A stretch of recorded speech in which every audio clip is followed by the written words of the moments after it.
Hai, hari ni saya nak buka lagi blok. Jom buka yang pertama.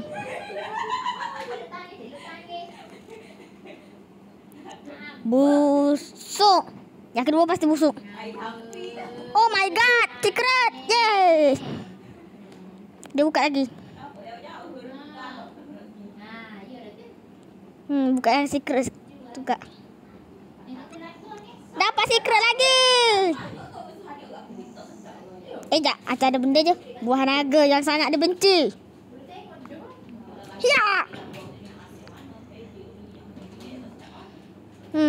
Tak ada lagi ni ya. Bukan ni je. Tak, berapa per second? Tak nampak ni. Jom kita buka lagi blok kat sini pula. Ya. Buka lagi. Buka lagi. Buka lagi. Alah, dapat itik ni.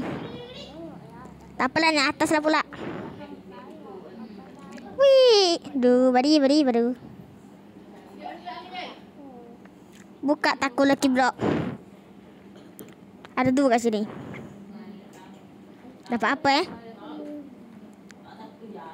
Alamak, kucing pizza.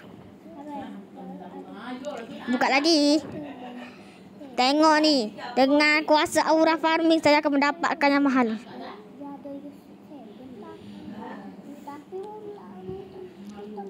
Ni tengok ni. Aura farming saya.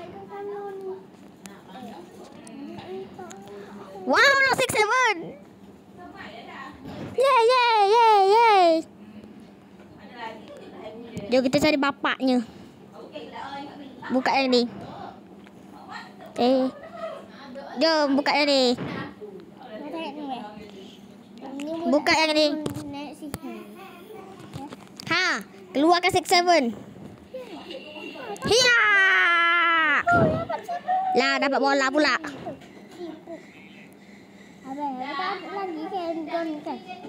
Ni tengok ni.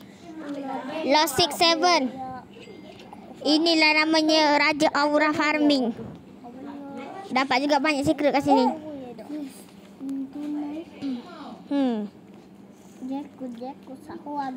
Okey lah, sampai sini je. Bye.